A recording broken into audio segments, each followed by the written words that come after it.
Olá, galera! Dando continuidade ao estudo do sistema RH ou fator RH, agora é hora de falarmos um pouquinho da doença eritroblastose fetal, também conhecida por muitos como doença hemolítica do recém-nascido. Então, antes de você estudar essa doença, é muito importante que você tenha visto, que tenha assistido a videoaulas sobre o sistema RH, tá bem? Então, coloco para vocês aqui alguns pontos importantes. E o primeiro deles é quanto à condição para que a doença ocorra. Então, a mãe precisa ser RH negativo, ou seja, ela não pode ter na membrana das suas hemácias o antígeno RH. Já o pai e a criança precisam ser RH positivo, ou seja, eles precisam ter na membrana dos seus eritrócitos, dos seus glóbulos vermelhos, o antígeno RH.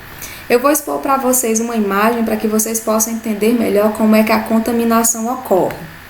Então, observando aqui a primeira gravidez, a mãe RH negativo e a criança RH positivo. Então, nós já estamos verificando a incompatibilidade quanto ao sistema, quanto ao fator RH. Então, talvez o que vocês não saibam é o seguinte: minutos antes do parto, até mesmo durante o parto, um pouco do sangue da criança acaba escapando para o organismo da mãe. Então a mãe vê aquele sangue como algo estranho, então ela vai começar a produzir anticorpos, ela vai começar a produzir proteínas de defesa. Esses anticorpos nós chamamos de anti-RH.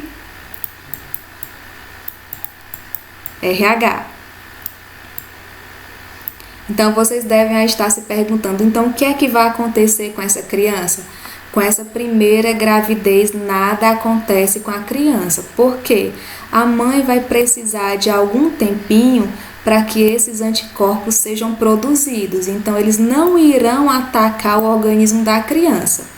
Mas, caso ela não receba em até 72 horas após o parto, gamoglobulina, ela pode deixar guardadinho aqui no seu organismo esses anticorpos e em uma segunda gestação essas proteínas atacam a criança.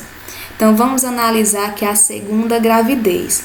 A mãe é RH negativo e essa criança também é RH positivo como a primeira.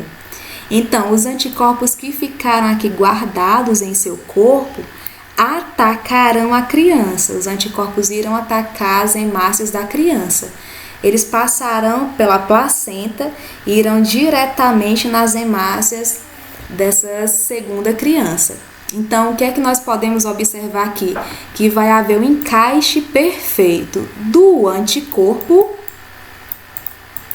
anti-RH com o antígeno específico. Então, vocês já são sabedores que, quando há o encontro do anticorpo com o antígeno específico, haverá uma aglutinação. Vão ser formadas aí massas de células. Então, a criança ela pode apresentar desde sintomas básicos até pode ir a óbito quando esse encontro acontecer. Então, eu vou expor para vocês aqui alguns sintomas básicos, tá? Primeiro, anemia.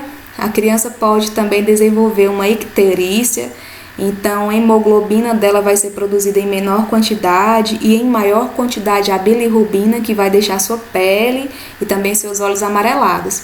Então pode haver uma deficiência mental, pode haver também surdez, paralisia cerebral, pode também haver o aumento do fígado, o aumento do baço. Em alguns casos mais graves, a criança vai a óbito ainda no período gestacional ou algumas horas depois do parto. Então, o que é que nós podemos fazer por essa criança? Qual o tratamento quando a criança se encontrar nessa situação? O tratamento básico é a substituição do seu sangue. Então, como assim? Vai ser feita uma transfusão de sangue na criança. Então, vai ser retirado o seu sanguezinho positivo e vai ser colocado nesse espaço um sangue que é negativo, tá bem?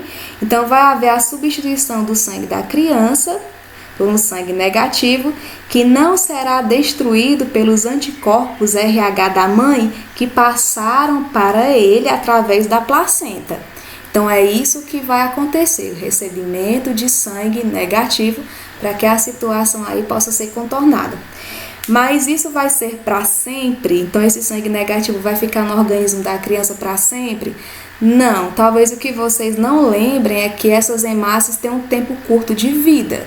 Elas duram em média 3 meses. Então, após 3 meses, essas hemácias RH negativo, elas irão desaparecer do organismo da criança também com os anticorpos que ela recebeu, ainda quando estava dentro do organismo da mãe, tá bem? Então, vamos estudar aqui a prevenção um pouquinho. Logo após o parto, a mãe com RH negativo deve receber soro contendo os anticorpos anti-RH. Como eu falei para vocês, elas têm que receber gama-globulina, 300 miligramas desse composto. Esse procedimento elimina as hemácias fetais com o fator RH que circulam no sangue da mãe. Então, agora nós estamos aptos, galera, a resolver as questões tanto de sistema RH quanto de eritroblastose fetal.